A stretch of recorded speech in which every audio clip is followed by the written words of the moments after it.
What's up with it, everybody? You already know what it is. You tuned in to another episode of Everything Boxing. I don't watch reality TV. I watch boxing. There you go talking that boxing again. Yeah, what's good with y'all? Matthew Valentine's off in the building. Salute.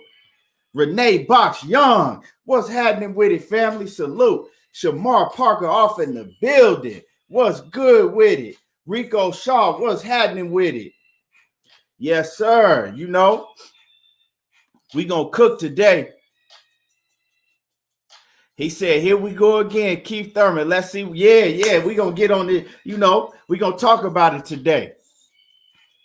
Yeah, I seen that photo you had with Zab Judah, Shamar. Yeah, Zab Judah, man, he hella cool, man. Zab Judah, he hella cool, hella down to earth and everything.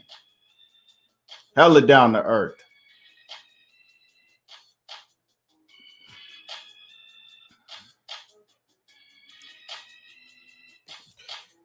And we're gonna get the show started real soon. I'm gonna let y'all call in today. You know, once we get to cooking, I'm gonna let y'all call in. We're gonna have a live call-in show today. And let me get everything together.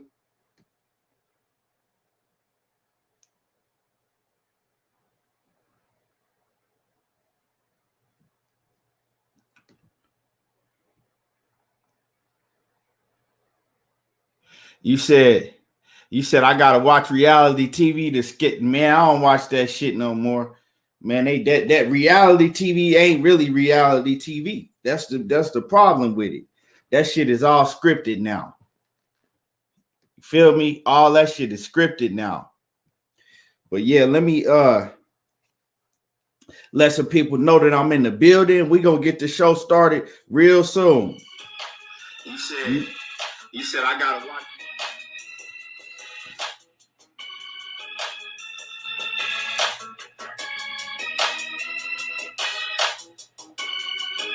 And y'all hit my like button when y'all coming in the building. Hit my like button.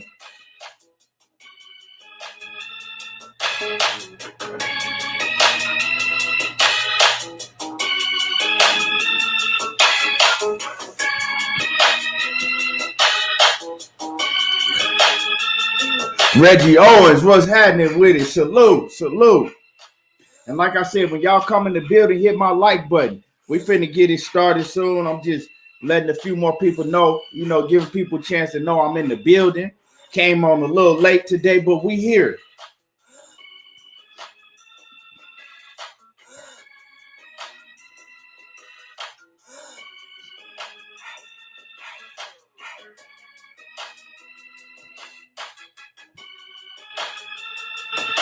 Mike Rhyme off in the building, coming in from Jersey. What's happening with it?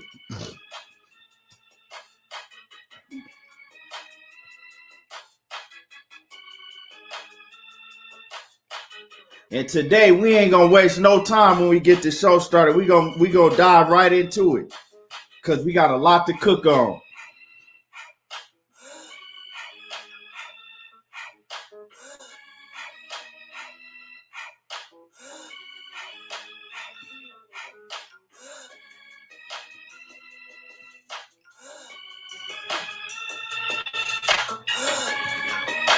What's good with it? Arizona Reggie off in the building. What's happening with it? G Mays off in the building. What's good with it?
Yeah. What's good with y'all? Now, man, Keith Thurman. Let's get on Keith Thurman ass, man. Keith Thurman. He back at it again. Keith Thurman back at it again, man. He talking big, man. Keith Thurman out here talking big. He really acting like he want that Errol Spence smoke all of a sudden. Now, let me watch. Hold on. What I'm gonna do is I'm gonna play for the ones who haven't heard what Keith Thurman said. I'm gonna play what he said, and then we're gonna go ahead and cook on it. Marlon, so Icy Sims, what's happening with you, fam? Yeah, let me go. Now, let me go in here and I'm gonna play what Keith Thurman said. After this, we gonna cook on it. I'm gonna open the phone lines up and let's call in, and I want to get everybody's take on this. So let's listen to what Keith Thurman had to say first. Here's Keith Thurman.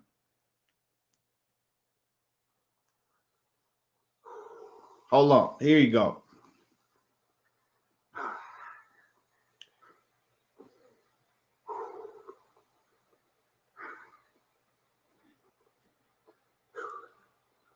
Anybody else get that cardio in today, man?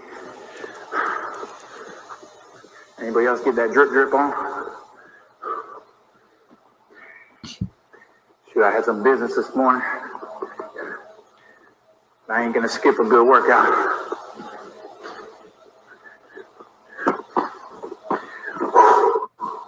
Yeah, me and Errol 2021, baby, come on.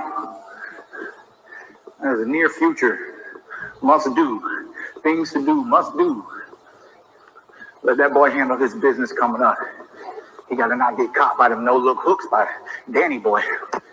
He took too many punches from Sean Porter. He better not take punches from Danny. Them not the same fighters. You didn't see, I was not on the ropes with Danny. I let Sean hit me. I ain't let Danny hit me. Them Philadelphia bricks coming at you. Shoot, what I got in mind, I just want the best fight possible, man. I just want a nice challenger. Shoot, who I want to fight next? Shoot, man, I just want a good fight. That's all I want. I just want another challenge, something to challenge me.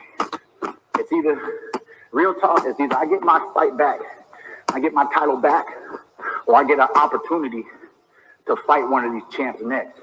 You know what I mean? So that would mean anything that would qualify as a title eliminator, blase. Whatever your boy got to do to be champ again, because they can't hold me back, baby. One time got beat one time. Whoop-de-doo. Whoop-de-doo. La-di-da. La-di-da-di. We like to party. Yeah, put Errol on the live with me. Shoot, I'd do that. That boy been talking about something, why I'm acting like I'm champ still. Because I am, baby. Once a champ, always a champ. You can't take away a title. A title is like sir, mister, you know what I'm saying, teacher. That's a title, boy. I'm champ. Once a champ, always a champ. I'm the people's champ. The people love me. The people love me. And the people hate me. That's how you really know you're a champ. The people love you and hate you. That's champion status, boy. You know what I'm saying? And before I was ever the champ, I was a champ. All right? Champion's a mindset. You can't take that from me. You can't ever take that from me. Till the day I die, I'm a champ, baby. I don't know what that boy Errol been smoking. I don't know how hard he got hit in that car wreck. Shoot, you're talking to Keith Thurman, boy. You're talking to one-time, boy. Shoot, always champ. Always gonna be champ. They can't hold me back. That's right, baby. It's a mentality. It's a mentality. It's a champion status. It comes from the heart is where it starts. It starts right here in the heart, baby. It's the way that your blood be pumping. It's the way your blood be pumping. Champion status. We see it in all sports. We see it in all sports. You know, we see it in children. We see it in the little ones. We see little champions. Now there go Keith Thurman. You know, Keith Thurman, he talking real big. Real big, you know. What y'all think about that? Like I said, the call-in line is open. And, you know, let's talk about it. Let's talk about Keith Thurman. Do he really want this or he just blowing smoke? I'm gonna put the call-in number up so you can see it a little more. Hold on. Y'all bear with me here. Let me see.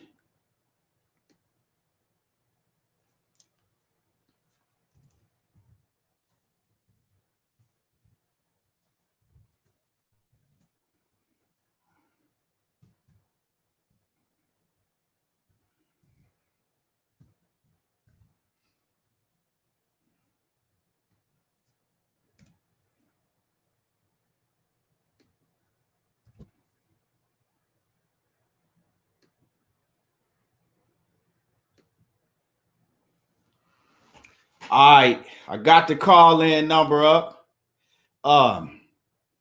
Yeah, man. Daryl Ford off in the building. Victor Morales off in the building. He says, hey, was trying to call to talk about Clown and Loma versus Lopez situation. Talk about this Clown. Oh, yeah, call back in, Victor. We could get in on it. Call back in. I got the phone line open now. You can call back in. Let me see. G May says, man, y'all seen how Manny folded him up with that left body shot? Yes, sir. What?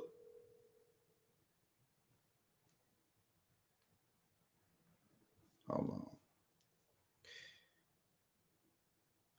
He said, y'all see how Manny folded him up with that body shot? He said, Keith had to boo-boo. He said, Earl gonna body him.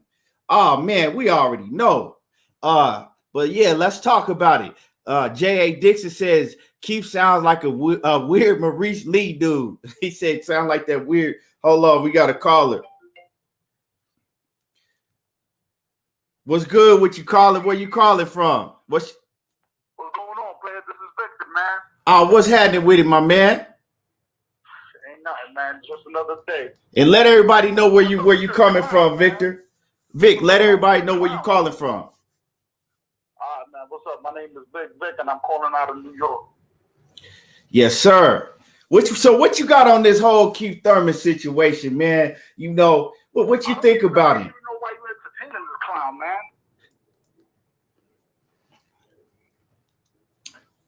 He's a cow chaser, man. Yeah. Hello? Yeah, I'm here. He's a cloud chaser, man. He's a cloud chaser. I don't even know why you're even entertaining him, man. I mean, here he goes. When people were calling him out, he was ducking. And now he's coming out, just calling everybody out in their mother. Like, come on, man. He's a clown.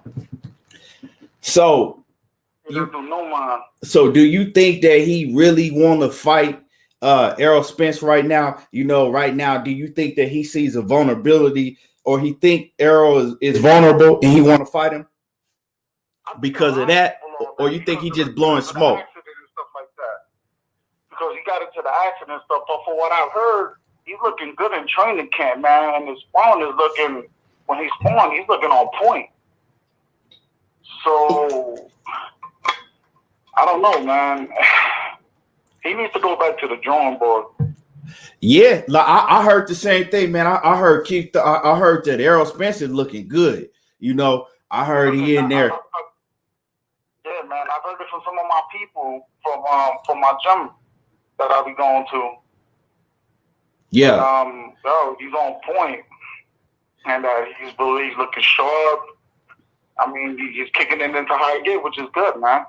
So is this a fight? You know, what you think about the fight? You know, say Errol Spence, you know, whoop Danny Garcia, right? Say, okay. You know, say that he can't get no fight with Terrence Crawford right away, and Manny Pacquiao still on some other shit, right? Ducking them.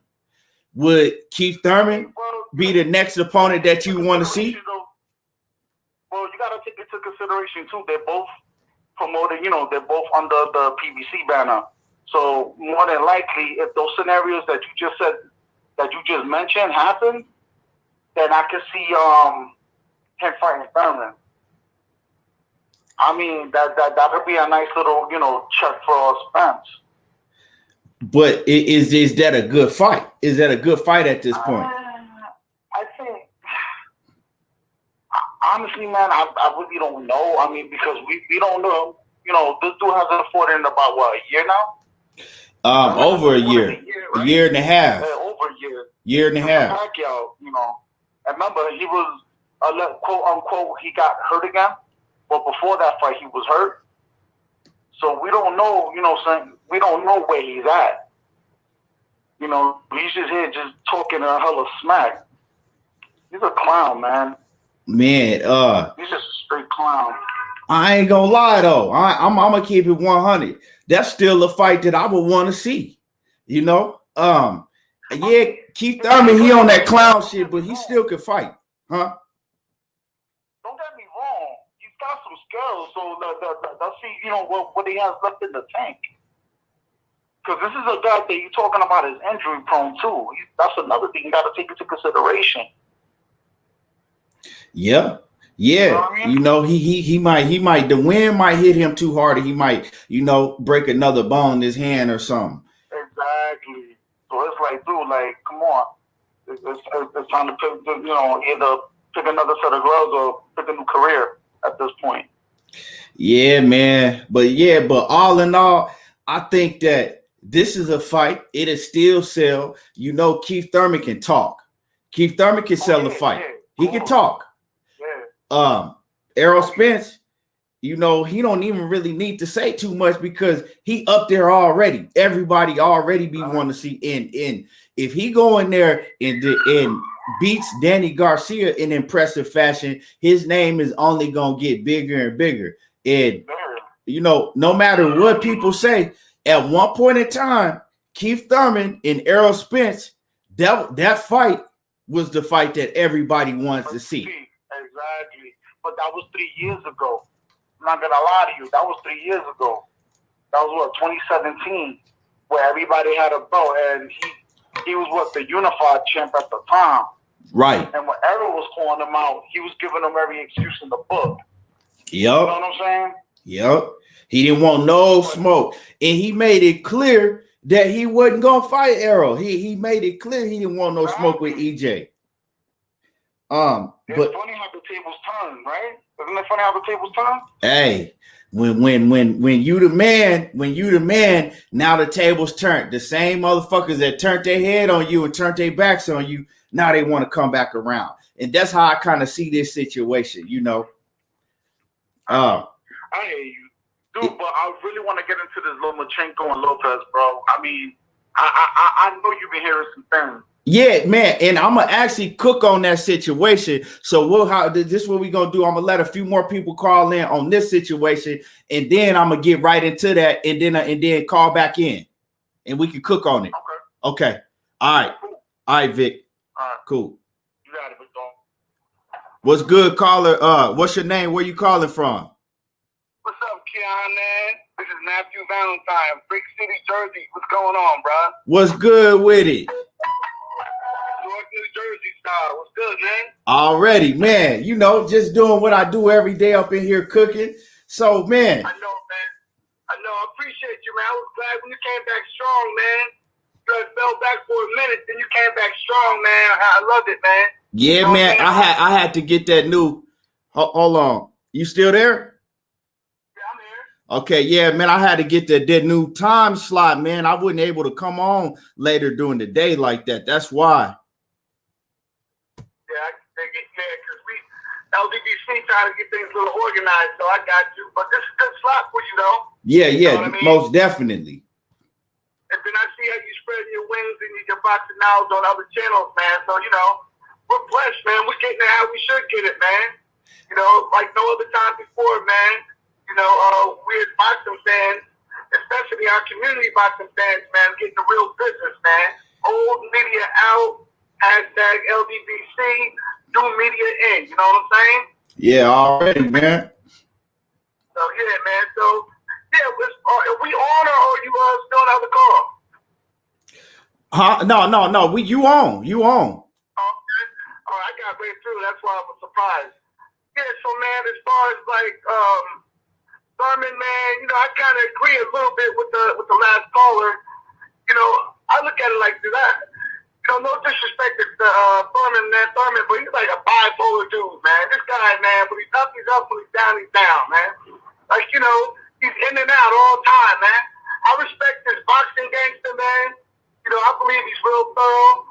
believe he can still fight. I don't understand what was happening with the Manny fight, but I don't think he's gonna get the Spence fight right away, man. I think he's gonna have to prove himself. You know what I mean? I think he's gonna have to get like a Hogan's fight, you know, or fight one of the other guys before he gets straight in the ring with Spence. If he does go straight in the Spence fight, if God willing, EJ beats Danny, if he thinks he's gonna go right to a Spence fight, then he's gonna get destroyed, man. But I think it still sells. I think that's still a good fight for the fans because, you know, Thurman is good. If he's still somewhat Thurman, it'll be a good fight. I mean, I would be wanting to see it too, like you, because, you know, of the issues between the two. EJ don't really like Thurman at all, man. You know, because how Thurman was ducking him all these years. But it's a good fight for the fans now. I'd like to see it. Yeah, man. And y'all hit my like button. Everybody in the building, tap in, hit the like button. Man. Yeah, I still like to see that fight. I ain't even gonna lie to you, Valentine. I like to see that fight because straight up and down, that's the fight that at one point everybody wanted to see. So, you know, my memory goes back to then. And when I think about that, I think about how bad I want to see EJ fold him in too. And don't get me wrong, I like Keith Thurman. You know what I'm saying? I ain't one of the ones that hate Keith Thurman, but I want to see Errol Spence fold him in too because he owe him that. You know what I'm saying? And I know, I know like the saying that, you know, well, he shouldn't even give him his shot because when he was on, he ain't want to give EJ his shot. Yeah. But see, I look at it as just because of that, Errol Spence should double back around and whoop his motherfucking ass. Double back, come all the way back around. All right, I ain't going nowhere. I'ma still whoop your motherfucking ass. Exactly. Plus, like, I don't know, you know, you gotta. I'm at the point now, man. Like, well, I'm looking at it for what it is. Like, you know, Al and PBC, man, they got like a little boxing tournament with the welterweights, man. You know, those going to truly have to fight everybody on the PBC side, at least every welterweight prior to going and getting that fight with Bud. Yeah. Errol over the past few days, man, he pretty much said the same thing. You know, Big James and everybody on the PBC side was saying about the Bud and Spence fight that they don't got the money. So, like, basically he was saying that Bud doesn't produce enough profit for them to put up the money. That's how I see it. You know, and that was pretty much the same thing I've been hearing over the past couple of years anyway when it comes to Bud and Earl from the PBC side. Has nothing at all to do with whether or not they want to fight each other. Has nothing to do with ducking. It has to do with the promoters, man. You know what I mean? Because we as fans would like to see that fight as well. But, like, I heard Bob clear out of his mouth say that, oh, who's going to pay for this fight? I mean, the same old Bob, who knows? He comes and goes as well. But we as fans, man, want to see that as well as Thurman. I know we're going to see the Thurman fight eventually unless EJ just straight says he ain't going to fight him. Or he moves up to 154 before the fight can happen. But I think it's a fight worth getting. So I support it. Keep grinding, man. Keep grinding, sir. Man. I don't see your cash app or whatever, but man, keep grinding, man. We gotta keep supporting your grind. You heard? Yes, sir. And I got a cash app. It's scrolling right across the bottom of the screen. You can see it. Yeah, yes, sir. So man, I appreciate you calling in, my dude. For sure.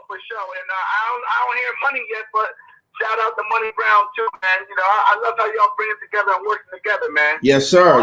I think Money, he had a few things he had to take care of this morning. So, you know, but he'll be back on. All right. We got to support each other, man. A lot of clowns about dividing the division, man. We as brothers got to stand up together, man. It's a crazy time for us. So 100%.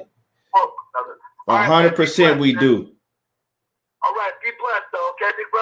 All right, thanks for calling in. Smash the like button, man, and support. Yes, sir. Everybody smash that like button. Peace. All right, then. Yes, sir. Let me see.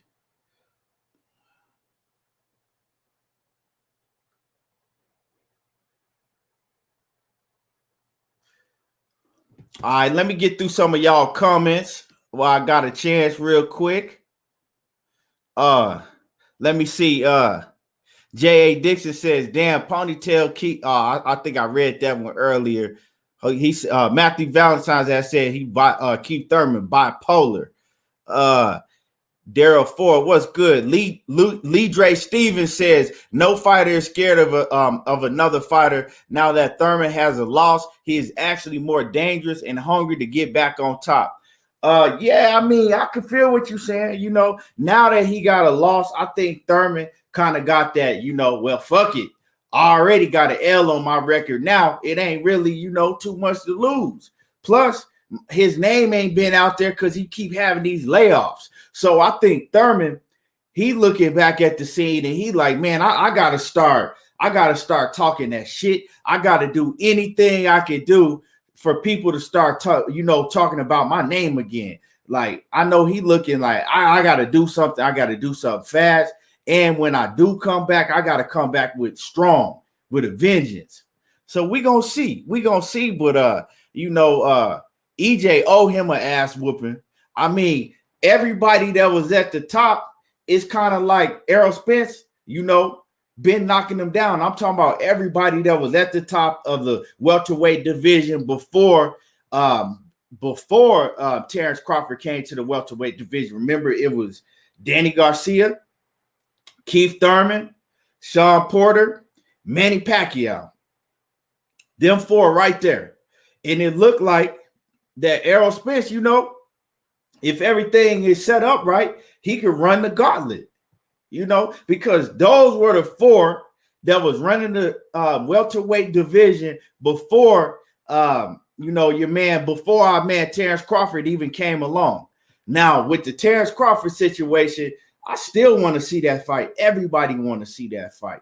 But Terrence Crawford going to have to understand that he just going to need to kind of, you know, bow down. He going to need to bow down and say, look, man, I know my name don't hold that much weight, so fuck it. Let's make the fight. I'll take 35%. You know, I'll take 35%. But if he talking 50-50 and he not bringing no 50-50 to the table, well, you can't eat if you're not bringing nothing to the table like that. But, you know, I want to see this fight more than anything. The fight that I want to see more than anything is Errol Spence versus Terrence Crawford, you know. And then, Keith Thurman versus Errol Spence, that's still a hell of a fight. If we can get 100% Keith Thurman that ain't injured, that ain't out of shape, that ain't rusty, that's a hell of a fight. I still think that Errol Spence will fold him over like a lawn chair, though. He'll fold him in too. Errol Spence will stop Keith Thurman. If Errol Spence is on his A game and Keith Thurman is on his A game, I think that Errol Spence will stop Keith Thurman. With that body work, we all know we've seen plenty of fighters hurt Keith Thurman to the body. For some reason, I don't know what it is, that man cannot take body shots like that. And hit my like button. If you in the building, hit my like button. And go subscribe to my channel on YouTube. If you're not already a subscriber on YouTube, Everything Boxing and Sports, go subscribe to the channel and hit the like button. It ain't no reason that if you in the building watching, you ain't hit the like button. It ain't no reason y'all can't hit the like button. KG Alexander off in the building. What's happening with it, homie? He says Keith Thurman he don't want that nigga with the shag. Hey, he might think he want him. See, right now, it's easy to talk that shit. Errol Spence already got a fight lined up with my man Danny Garcia, you know. And then a lot of these dudes, for some reason, they still think that Errol Spence is not going to come back stronger than what he was before. I'm telling y'all, that nigga with the shag is coming back. And what I mean by when I say that nigga with the shag, I'm talking about the Errol Spence that was bodying everybody, you know, when he had that shag back in the day. That was in shape, ripped up, you know, cut up like a bag of dope. And, you know, shit. He was bodying everybody. He already in shape. He been in shape. And what? The fight ain't until December the 5th? You know, the fight ain't until December the 5th. We almost 2 months out from the fight. He already in shape. Back already cut up like a bag of dope. So, I mean, that boy, he coming in to prove something. It's just after Errol Spence bodied Danny Garcia, because I don't think he's going to stop Danny Garcia, but I do think that he's going to make a statement. He going to beat the dog shit out of Danny Garcia. After he beats Danny Garcia ass, then it's up to Errol Spence to stay focused, right? To stay focused, stay committed, and stay on the same path that he's on right now. And I think he will. I think he will.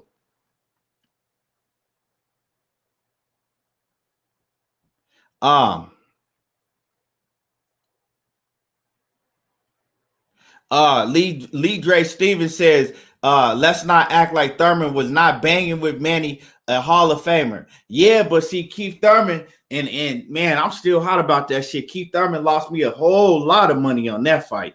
Man, Keith Thurman was supposed to go in there and fuck up Manny Pacquiao, but Keith Thurman was taking Manny Pacquiao for granted. He even said he took Manny Pacquiao for granted. You know, y'all remember when Keith Thurman was like, you know, I shouldn't even fought. Keith Thurman said he was injured because remember, Keith Thurman had a major hand surgery after the Manny Pacquiao fight. He's still healing from that hand surgery from the Manny Pacquiao fight that happened a year and a half ago. So this is what Keith Thurman said. First of all, he said he blew up to like 190 pounds, right? Then he had to cut down from 190 pounds all the way down to 147, right? For the Manny Pacquiao camp. He had a hand injury that he just fought through, but he was like, shit, you know, Manny Pacquiao, like, I could beat his little ass.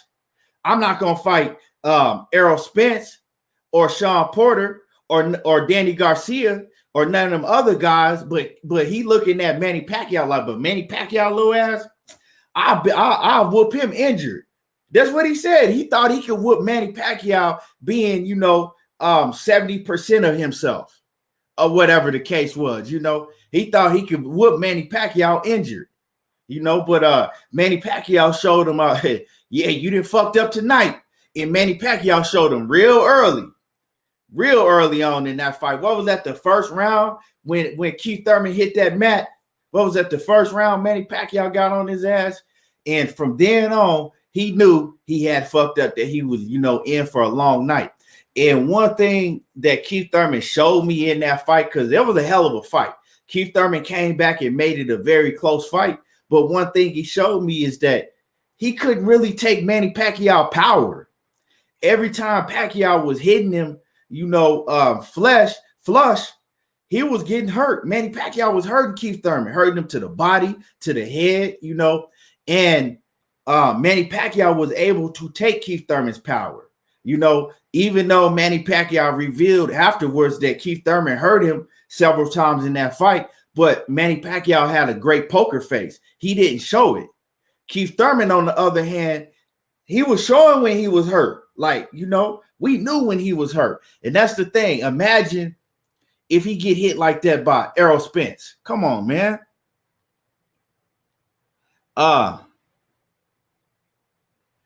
Lee Dre Stevenson, he fuck with, I could tell, man, you fuck with Keith Thurman. I fuck with Keith Thurman too.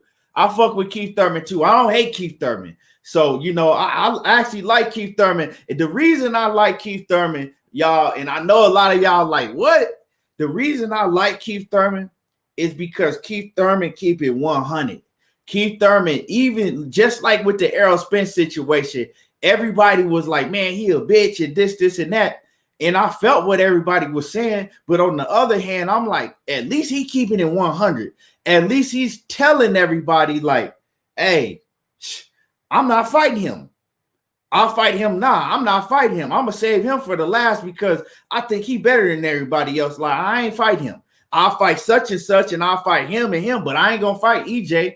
But he was saying it straight up and down. He was keeping it 100 about it. But we had guys like Sean Porter at the time. We had dudes like Danny Garcia. They was talking a whole bunch of shit. And then, right, And then when you be like, okay, well, once you step in the ring and fight him, they was making excuses why they wasn't going to fight him, but still trying to act like they wanted to fight him.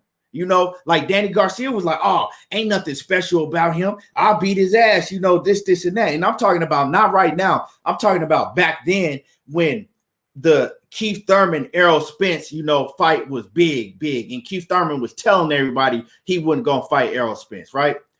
Danny Garcia, on the other hand, he was playing, you know, sticking his tongue out, acting like talking. He was basically talking loud shit from afar, but then he was running from Errol Spence and never wanted to fight him. He was pretending and faking, but Keith Thurman was just coming straight out like, hey, I'm not fighting him right now. I'll fight him down the line, but I'm not fighting him. You know what I'm saying? The rest of these dudes was acting like they wanted to fight him, but behind the scenes, they was ducking him. So I can't respect that. So that's why, you know, Keith Thurman, like he keep it 100. If you ever watch any of Keith Thurman's, you know, in-depth interviews, when he start talking about shit, he keep it real, you know. But Keith Thurman, you know, he'll get his ass beat by Errol Spence. EJ had beat his ass. Roy Grego says, Father God sent his son Jesus to die for our sins and save us because he loved all of us humans he created. Let me see. The Brotherhood says Thurman, Thurman most proven welterweight outside of Manny Pacquiao. He can talk all he want. G May said, oh, he talking to somebody else. Yeah, but man, I see y'all in the building. Mario Foster says, if Thurman is completely healthy, that's a good fight. Yeah, man, that's a hell of a fight. World Combat Sports in the building. What's happening with it? Everybody go subscribe to my man, World Combat Sports. Man, great content he put on over there. Go subscribe to World Combat Sports, man. He be putting on great content. KG Alexander says he needs his relevance back and tell Keith, suck my hey, you crazy as hell, dog. Hey. Hey, yeah, Andrew Charles, what's good with it?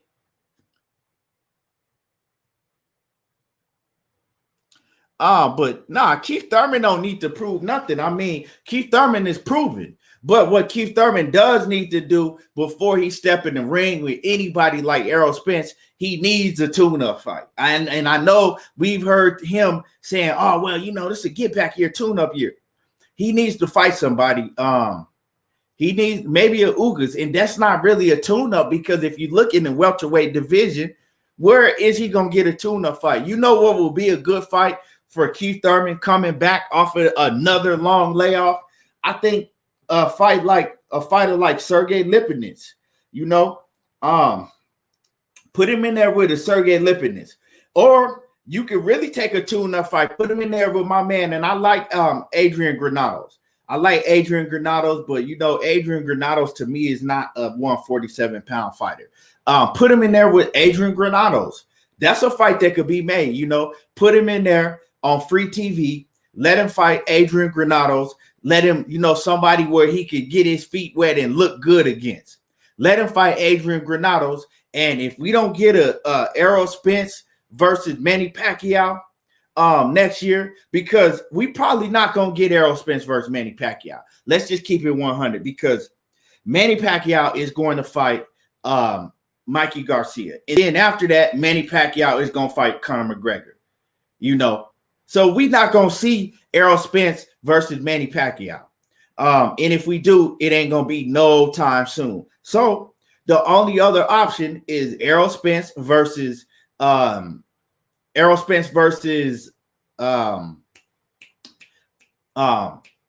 Crawford, which probably not going to happen right away, right? Errol Spence versus Terrence Crawford, that's probably not going to happen right away. Then we got Errol Spence versus a rematch with Sean Porter, or Errol Spence versus Keith Thurman. Which one do y'all want to see? I would rather see Errol Spence versus Keith Thurman over a rematch with Sean Porter, because even though it was a highly competitive fight, let's keep it 100. EJ was not on his A game. Like he wasn't focused. He wasn't, you know, in the type of shape that he can be in for that fight, and he still was able to beat Sean Porter at 80, 75, 80% of himself. You know, we seen that fight. Yeah, it's cool if we get that fight a rematch down the line, but I'd rather see Errol Spence versus Keith Thurman much more than I'd rather see a rematch with a rematch with Sean Porter. That's just my opinion. Let me see. G May says, look at this, Manny. He says, look at it like this. He says, Manny came to see Errol lose. He could fight Mikey. Yeah, he came. He never go. That's what I'm saying. Manny Pacquiao don't want that Errol Spence smoke. He don't want it. Let me see. BFTV, what's good with it, homie? What's happening with everybody? Go subscribe to my man BFTV. Man, he be over there cooking. He said Thurman a straight weirdo. Man, I already know, man, BFTV, man, he gonna get on that boy head. He said, BFTV says Thurman out here trying his best to get all the fights that he turned down. Yeah, man, he out here desperate. He out here, he desperate right now. My man Vic says there's a trouble in paradise with Crawford at Top Rank. He says rumors are swarming that he's looking to get out the contract with Top Rank and link up with PBC. Yeah, he probably, yeah, we all know he want to get out that contract, but I think Bob got him locked in. You know, when you do business with Bob over there, it's a lot of shit that was going on with that contract with Bud Crawford anyway. So it's gonna be real hard for him to get up out that contract. The Brotherhood says Thurman be eating them enchiladas. Yeah, man, he be coming in big. BFTV says I don't hate Thurman at all. He a beast in the ring, but he a weirdo. Yeah, yeah, he weird as fuck. But Thurman could sell a fight. And I think that Errol Spence and Keith Thurman fight, BFTV, Errol Spence and Keith Thurman fight, that's a motherfucking big fight because Keith Thurman is going to talk that shit. And then we already know that Errol Spence, he has a deep down. He can't, like, Keith Thurman is one of them dudes that get up under Errol Spence skin. Every time EJ see Keith Thurman, he want to knock that ponytail off the back of his head. Like, he just don't like Keith Thurman. He done told me this personally. He's told me this personally. Like, I don't like him. I don't like the dude. Like, you know what I'm saying? We've all heard him say that plenty of times, right? He don't like that nigga. He do not like Keith Thurman. And that right there, that fight is gonna be big. Like, if they promote if Keith Thurman go in there, right, and get a knockout, right? Say it's, like I said, say it's somebody like Adrian Granados or somebody like that. They put him in the ring with Ivan Redcatch, whoever, right? Somebody to make him look good. He get a big knockout. He start talking that big shit, put himself back on the map, right? Then they start building up for a fight between him and Errol Spence. That's a big fight because, like I said, Keith Thurman, he gonna talk that shit. He's gonna talk that shit. All he need is a fight for where he can look good at, to put him back on the map, and everything is up and running. And then with Errol not liking him, you know, EJ, he get quiet sometimes, but he gonna talk that shit when it come to Keith Thurman. Trust me. Trust when I say this. Keith Thurman will make Errol Spence talk. Errol Spence will open all the way up, and you know, because he don't like him. He already don't like him. You know, he ain't got no respect for him. Mario Foster says Jamal James. Yeah, but I don't really look at that as a tune-up, Mario, because when I say he says Thurman can fight. BFTV says Thurman can fight Crouton Clayton.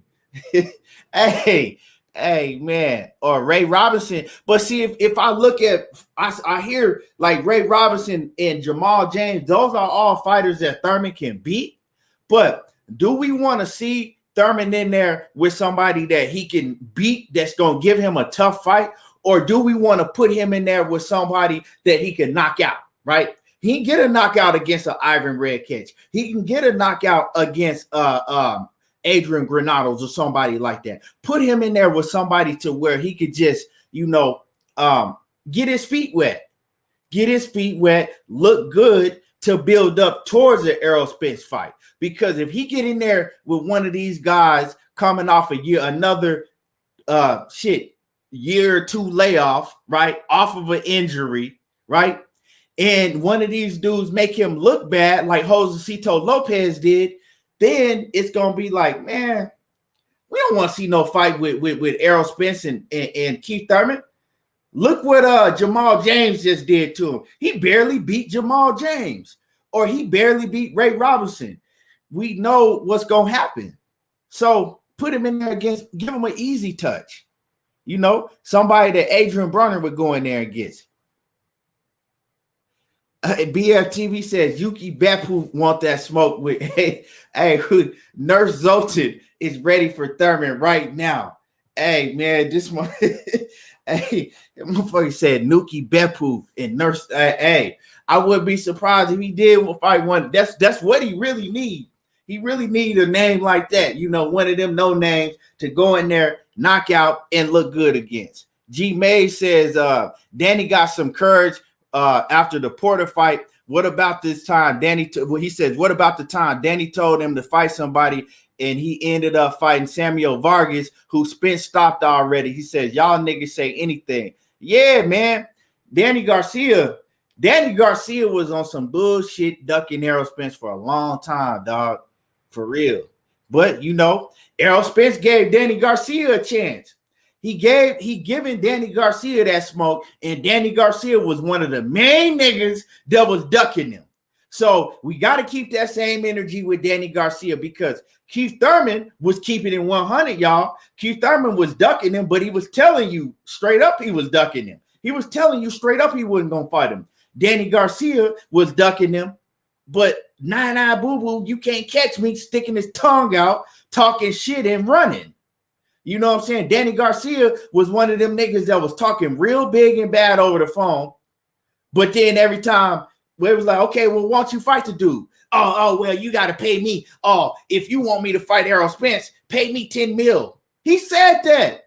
And this was at a time when not Errol Spence, not Keith Thurman, not Danny Garcia himself, not Sean Porter, none of them at the time was making nowhere near 10 mil. This is before Errol Spence even had gotten in the ring with Mikey Garcia.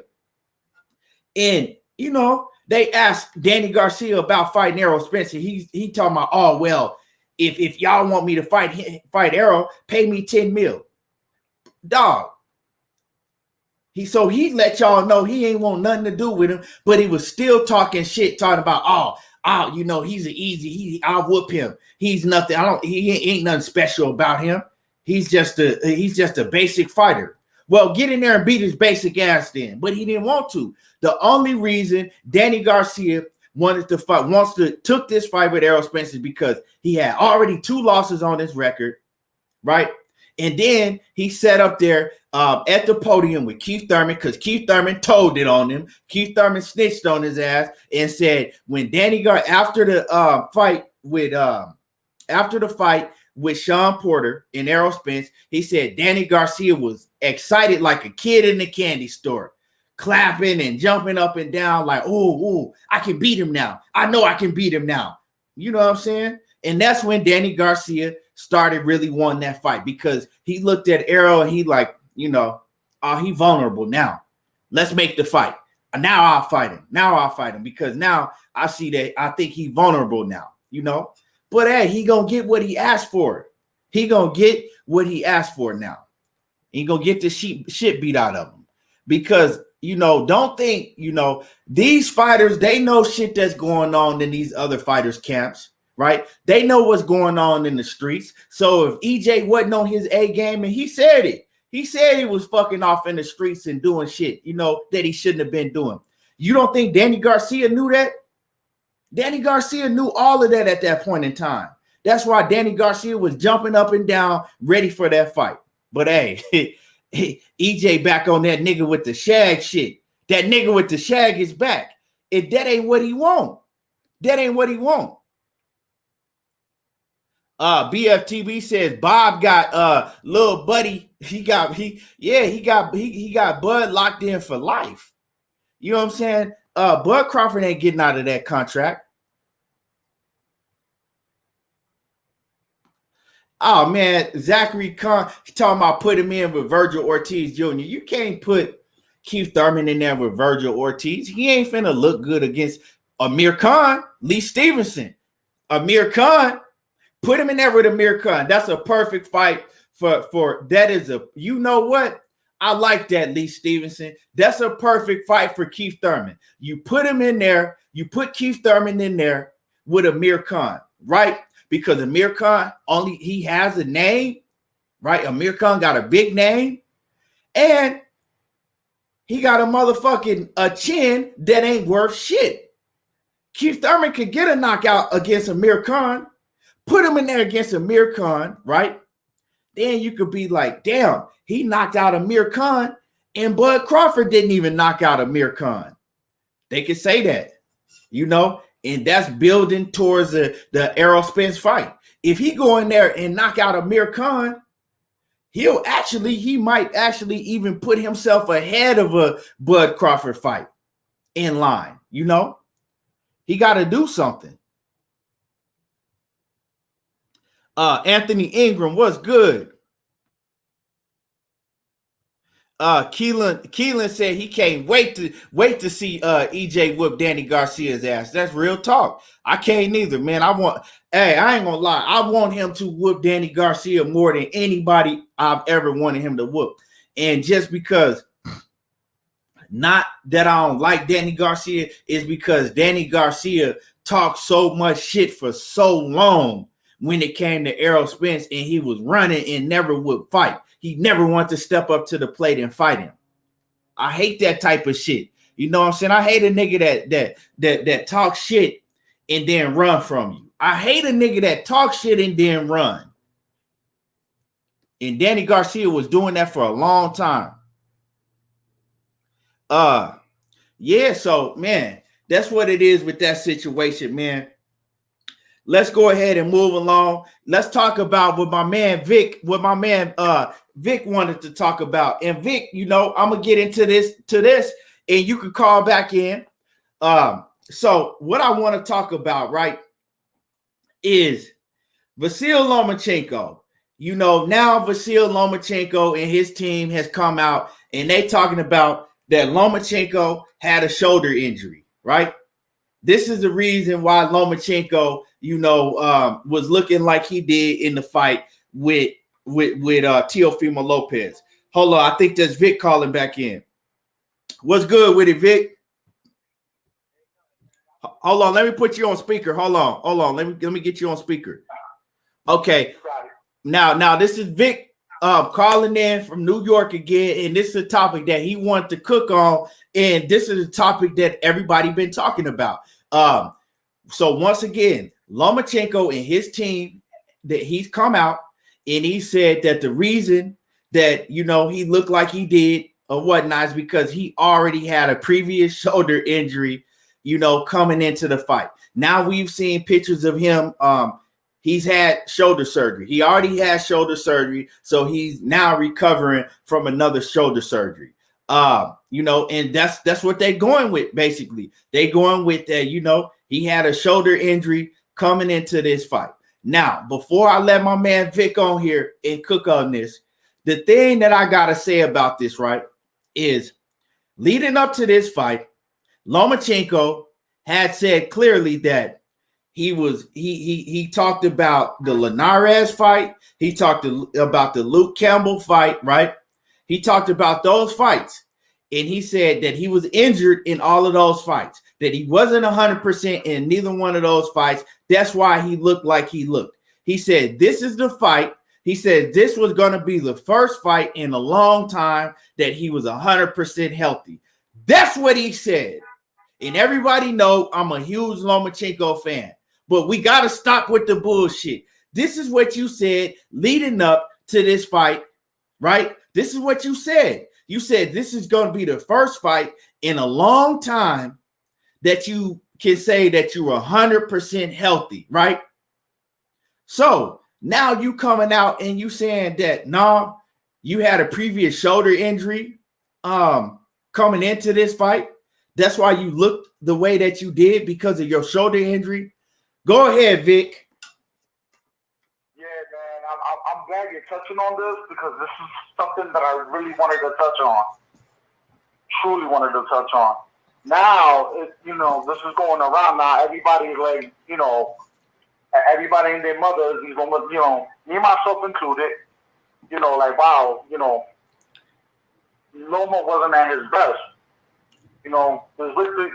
This victory for Lopez could have been a fluke. You got all these scenarios coming out. Besides that, then also the other scenario that Lopez's team picked up one of Loma's old coaches. Big shout out to Joey Gamaz too. Great trainer. They picked up Joey Gamaz and stuff like that. A lot of things are circulating, man. And me personally, and I'm not, I kind of feel bad for what's going on, especially with Lopez. I don't know what's going through his mind. Maybe he might feel like that victory might be tarnished or a fluke. Like, did I fight him on his best? Type shit. Or me personally, I think they should run it back again. No excuses. I want you at your best.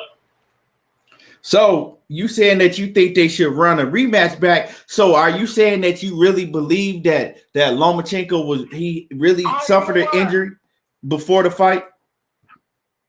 I mean, I don't even know. I mean, this is just coming to light now. I mean, I think it's an excuse. I'm like, because look, at the end of the day, you know your body. You know what I'm saying? And from what I heard, he took a pay cut for this fight. Am I not right? Yeah. Loma took a pay cut for this fight. He was that confident. So if you took a pay cut for this fight, knowing that you were injured, I'll take the fight. You know what I'm saying? Now you're gonna use this as an excuse for some clout. Like, yeah, I wasn't at my best. I wasn't at 100%. That's why I couldn't perform the way I could have performed. Like, come on, man. Stop with the excuses. Stop with the bullshit. You know what I'm saying? Too old for that. Yeah, man, because like, dog, what I'm saying, Vic, what I'm saying is, I get it. well, see, this is what I'm saying, Vic. This is what I'm saying, Vic. If he had just not said nothing at all leading up to the fight, right? And then came out with this, then I would have been like, well, maybe he was injured.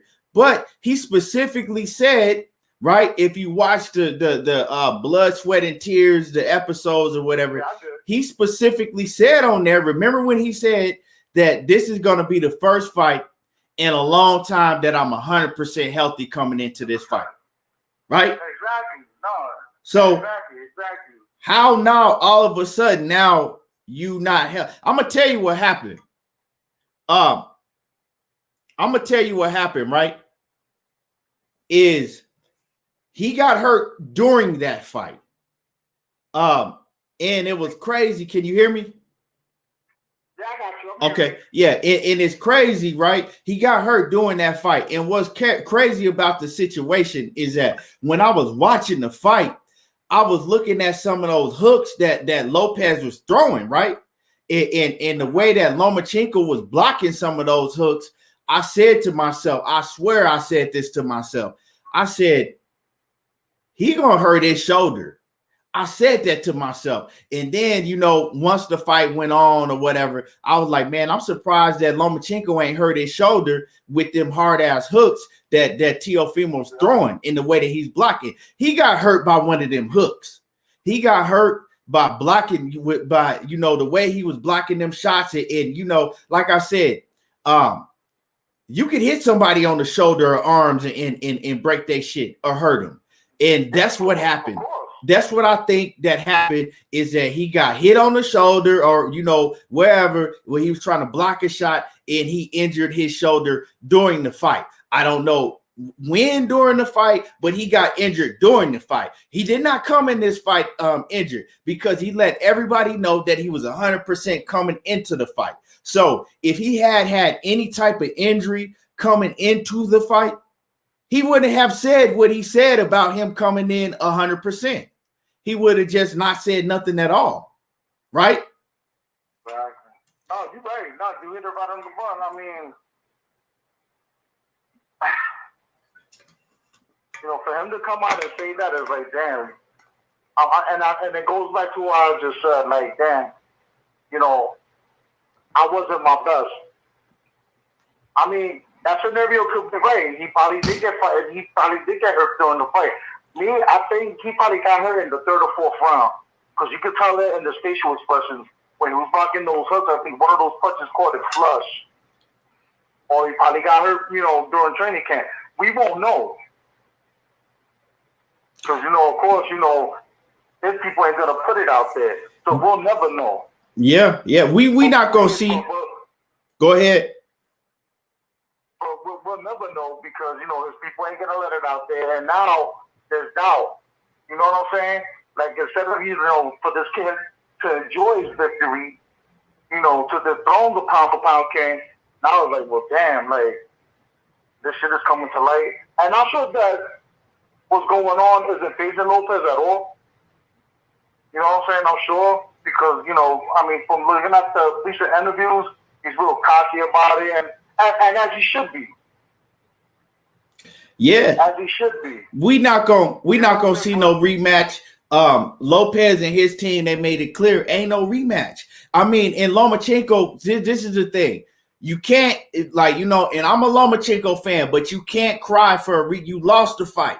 You lost the fight clearly. You can't cry for a rematch right now because you were the A side. So you had the belts. You had the majority of the belts, right? So if you wanted a rematch, you could have had a rematch put in the contract. But you decided that you didn't want a rematch clause put in the contract. So now that's on you, Lomachenko.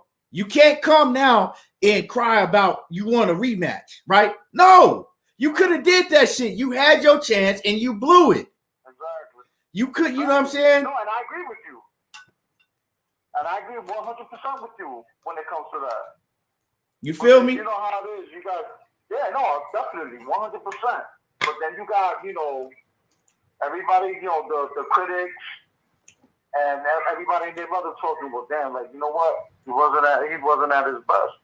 He wasn't at 100%. I mean, what a Lomachenko at 100% through the Lopez. Now you start, you know, building that up, and it's like, no. Personally, I think it will be the same outcome. I'll be honest with you, man. I think it'd be the same outcome. You know what? I'm gonna tell you like this: Lomachenko would never be able to beat Teofimo Lopez now, and you know why? You know why? It don't have nothing to do with skills or none of that shit. You know why? It's because it has everything to do with confidence. Now you let the young bull get that confidence up on you. Confidence is a motherfucker. You feel what I'm saying? Yeah, of course. Confidence is a motherfucker. He'll never fuck with him now. He went in there with nothing to lose. I don't know if you got that vibe, but that's the vibe I got from Lopez. Lopez went in there with nothing to lose. Yeah, because you know what? The vibe that I got when he came out, right? When he came out, the vibe that I got is I knew I was in trouble. BFTB, you know, I had to send BFTB his money. I had to send a whole lot of motherfuckers money. And I knew I was in trouble when the fight started because how Teofimo Lopez came out, right? He came out like looking behind his shoulder, like, you know, not he wasn't really looking behind his shoulder, but I'm saying how I looked at it. He came out like my daddy is right there in the corner. I can't go back to that motherfucking corner if I don't go out here and just show the fuck out. He was it's like, you know, he came out like a kid. He was scared, and he wasn't scared of the man in front of him. He was scared of the man in his corner. He came out like a kid coming home from school after he done fucking got all F's on his report card, and he know his mama is gonna ask for that report card out of his backpack when he come home, and he know that report card got all F's on it, and that's how he came out. You know what I'm saying? He didn't want to face his pops. He didn't want to have to face his pops, you know, and go out there and get his ass beat. You could tell his pops was like, you know what I'm saying, like my folks was. If you go out there and you get in the fight, you better whoop they motherfucking ass, or I'm gonna bring you back out there and make you fight him until you whoop him. And that's how his pops is. So he knew that in the back of his head, like, you know, fuck this dude that's in front of me. Can't nobody in the ring scare me because I got this motherfucker I got to turn around and go answer to. And he look up to his dad. And that has pulled, and that holds a lot of more weight than anybody that's in that square circle can hold upon him. And that's what he showed me. I was so impressed with that kid. I swear, man. Because I always got the fights that I've seen of Lopez always ended early. You know what I'm saying? Right. Quick knockouts. So I've never seen him in deep waters. And he showed me something. He showed me a lot. BFTB, he said, my man BFTB says, Loma got his ass whooped. He says, how your shoulder injured the second half of the fight, but that's when you actually started fighting. Hey, he made a point. Hey, he made a good point because he's like, yeah, I mean, that is a good question. You had your best performance, your best showing the second half of the fight. So how was your shoulder injured, you know, anywhere between then? That's when you really started fighting. I think that his shoulder got injured during the fight sometime, but that's a good point that my man BFTB bring up, because that's actually when you had your best work. Chino Figueroa off in the building. I see you. I think his shoulder got hurt like the third or fourth round. Yeah. And I think so. Because you can talk about his body language and his face, man. He was just struggling to keep his arms up. Yeah, rap star in the building. I see you, my dude. G Garcia in the building. But yeah, man, this is I think that where do you see Lomachenko going from this? Because he not getting a rematch. That ain't happening. I don't know. I mean, these lightweights are really, I don't know, man. I think he would just have to go back to the drawing board. And if Lopez does make the jump to 140, you can stay, 135 and attempt to reclaim those, reclaim those titles again. Yeah. There's a whole bunch of scenarios going on right now. As a matter of fact, the Puerto Rican kid, Felix Sandejo, he's calling out Lopez. Yeah, but see, he don't want to fight Felix Verdejo, man. He already really said it. He like, man, who the fuck is he like? Where I don't, because see, Lopez is saying, that if he move up to 140 next, he want that smoke with the winner between Josh Taylor and Jose Ramirez, right? I don't see Jose Ramirez beating Josh Taylor at all. So, and I'm going to just move along, and, he might, but I'm going to just move along. Say he do get a fight with Josh Taylor, right? Say he get a fight with Josh Taylor at 140. I don't see neither one of those fights happening because both Josh Taylor and Jose Ramirez have already talked about moving up to 147 pounds. Whoever wins that fight between Josh Taylor and Jose Ramirez, the next fight for them is probably going to be Terrence Crawford, right? It's top rank. It's in-house.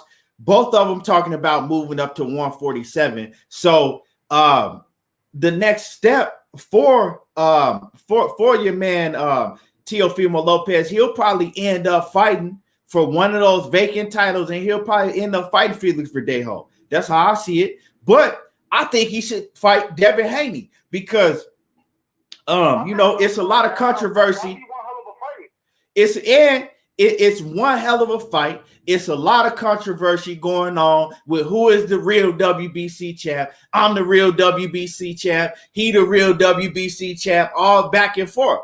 Get in the ring before you move up to 140. You still have unfinished business at 135, right? Get in the ring with Devin Haney, right? Because you the man at 135. It's no doubt about that. Teofimo Lopez is the man right now to beat at 135. But you got another young bull out here. Y'all came up together in the amateurs.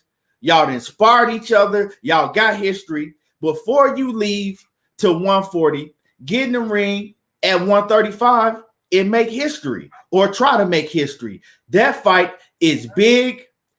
Prove that that you the real WBC champ, because like a lot of people got a whole lot of mixed opinions on this. A lot of people say he's not no real WBC champ because Devin Haney is. Then you got other people that say that Devin Haney ain't no real WBC champ because he ain't beat nobody for the belt. So let's solve it. Devin's the lineal champ, right? Huh? Is Devin the lineal champ? No. Devin is just the regular BC champ. It's no lineal champion in the 140. Nobody got that belt. It's just, I mean, my bad, at 135. Nobody got that title. It's just they got so they got Teofimo Lopez is the WBC franchise champ. Then they got and then they got Devin Haney. He's just the regular WBC champ. So let's solve that shit. Let's solve it. That's a fight that could be easily be made, bro. That fight could easily be made.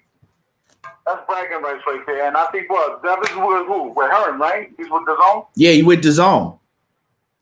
I don't see why Heyman and Hearn can't get together and make this fight happen. I'll be honest with you. This one's a no-brainer. Yeah, I mean, and Bob Arum, he talked about it. He said, Bob Arum said that's a fight that he'll make happen. He said, but it can't be on no pay-per-view. He said it got to be on free TV. We know that it would have to be on ESPN, just for the fact that ain't nobody he's not finna send his young champion over to fight on whatchamacallit, on DAZN, right? So it's gonna have to be on ESPN, on free TV. He said it has to be on free TV, on ESPN.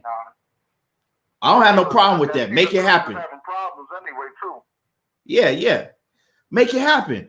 But man, Vic, I appreciate you calling in, man. You always know, man. You been here since day one.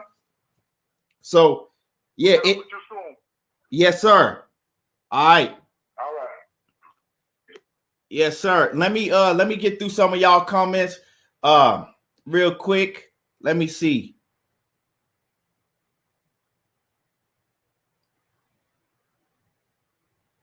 Corey Moe off in the building. He says Lomo got to get with a few. He said got to get a few wins before rematch. It ain't gonna be no rematch, Corey Moe, because by that time, your boy Teofimo Lopez gonna be moved up. He on the bigger and better things. Let me see. Chino Figueroa said he could have had a rematch in the contract, but he thought he was gonna yeah, he didn't want it. He didn't want a rematch. That's his fault. BFTV said Loma was 100%.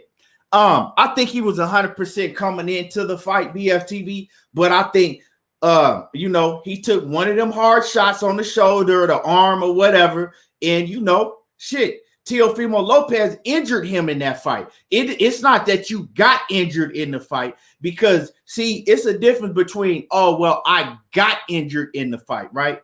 Meaning that, okay, well, I broke my hand in the fight and I got injured, or I landed on my leg wrong and I got injured, and then you got somebody injuring you, right? Well, you get your eye socket fucking caved in. That's a motherfucker injuring you, right?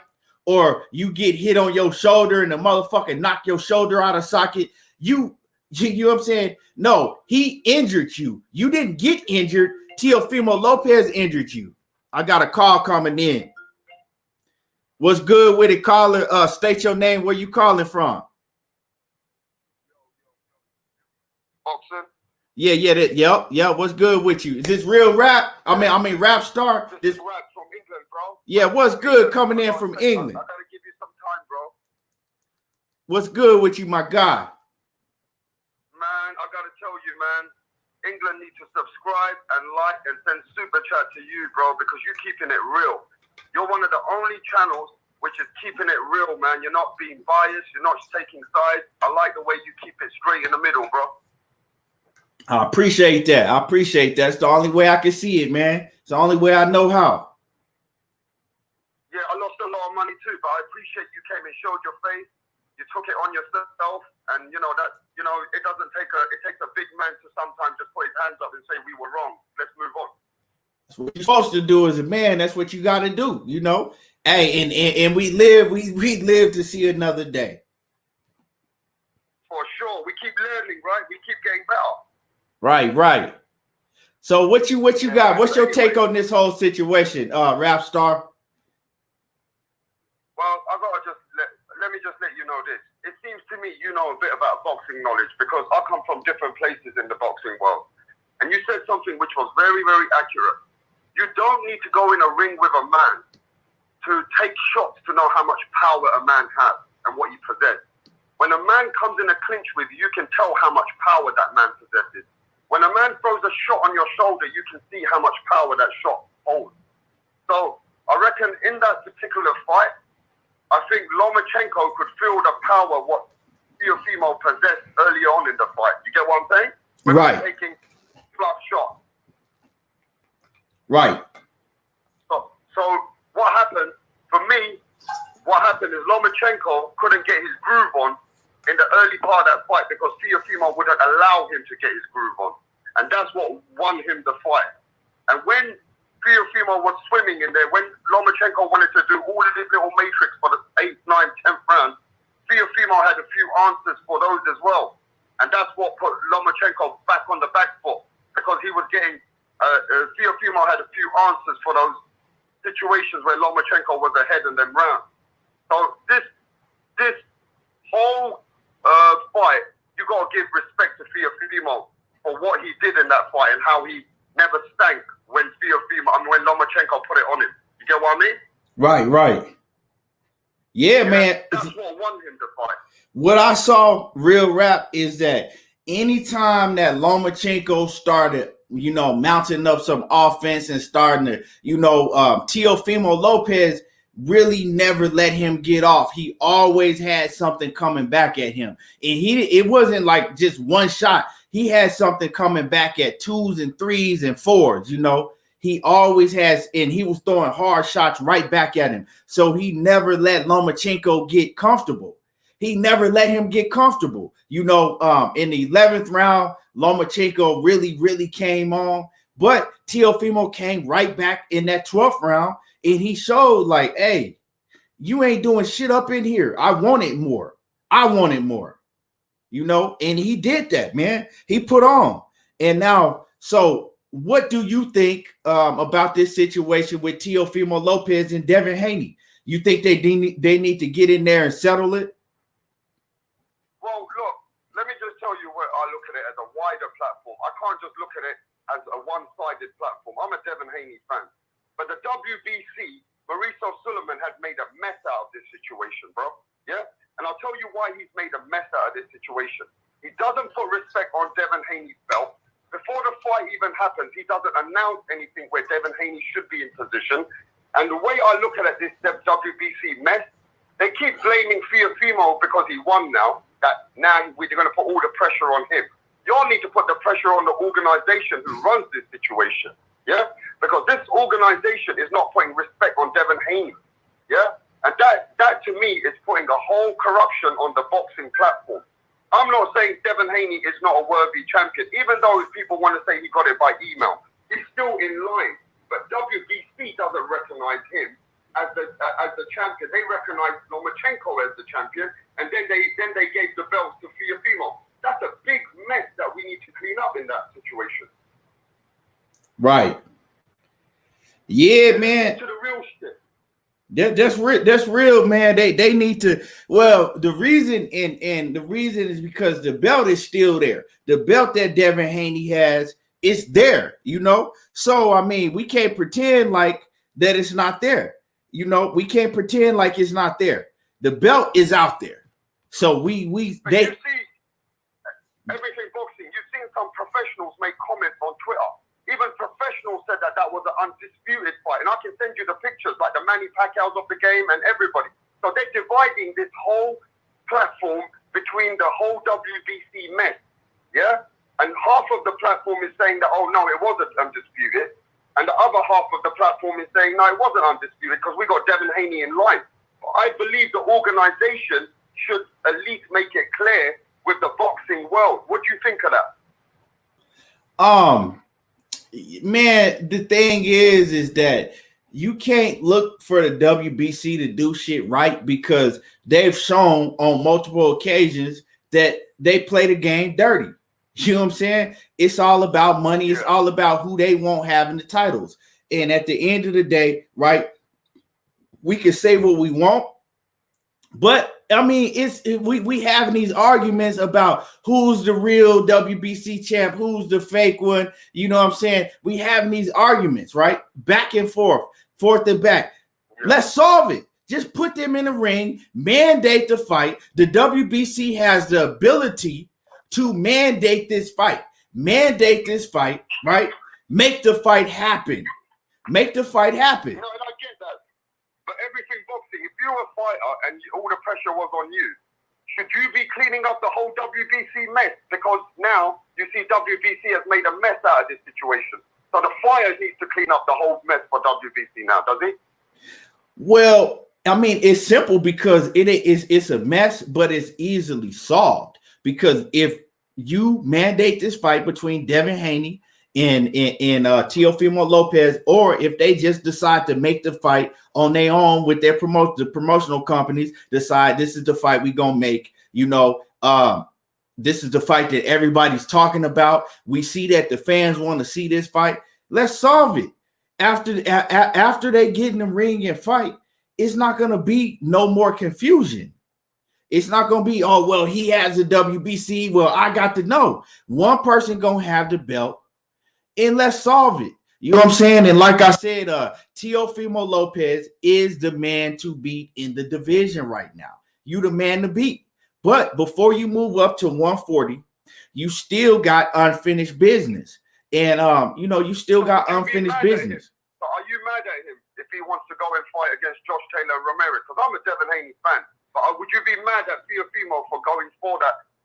Look, you know one thing about everything boxing. Boxing is a check-cutting business. You got to cut checks. Am I right or wrong? Well, this closed doors. This cutting checks.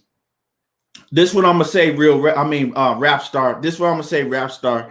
I'm not gonna be mad if there is a fight at 147, right? With Josh Taylor or Ramirez waiting for him, right?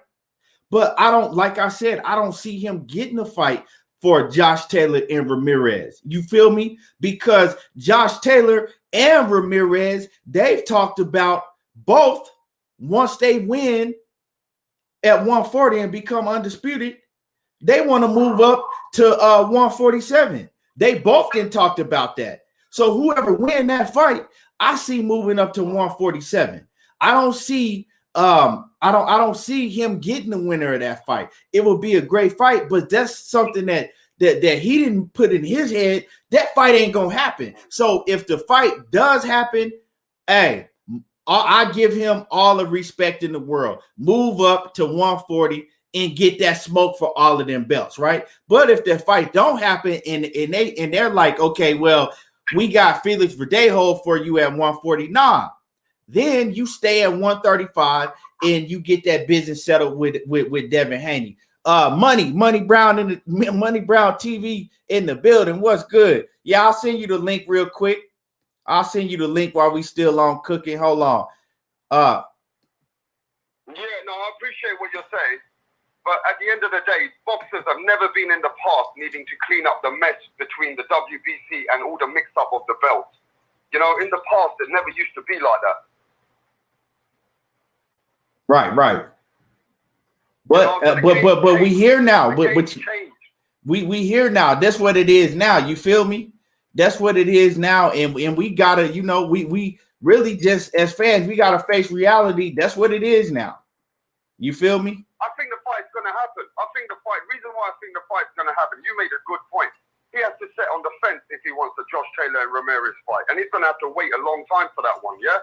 So I reckon the reason why I think the fight's gonna happen, he cannot ask for more than 50-50 on the Josh Taylor and Ramirez fight, but he can probably make the money if he can fight Devin Haney because he'll get more of the purse.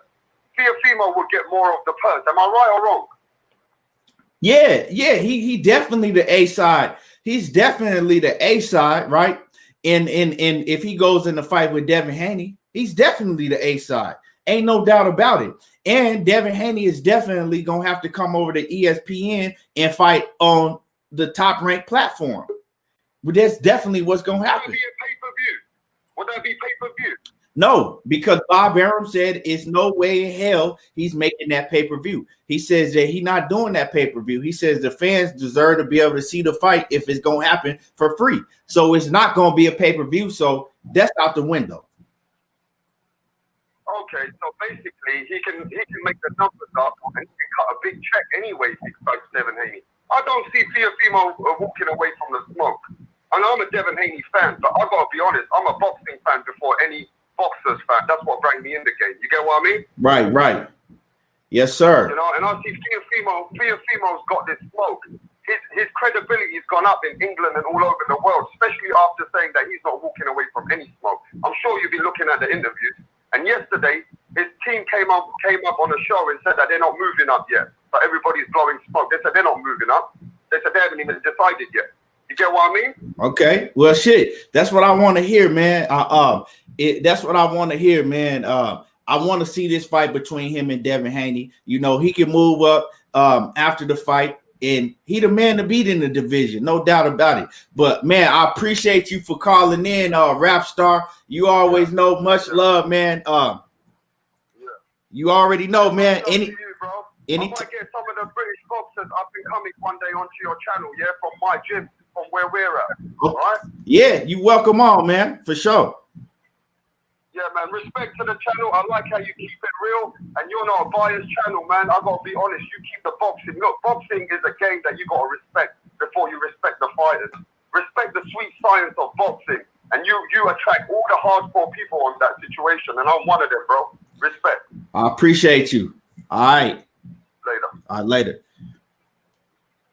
What's good? Money Brown and TV off in the building, you know, doing how niggas do, you know, super late. What's happening? Man, I was over here knocked the hell out, man. Look, you done put me on an Ozark. I blame you.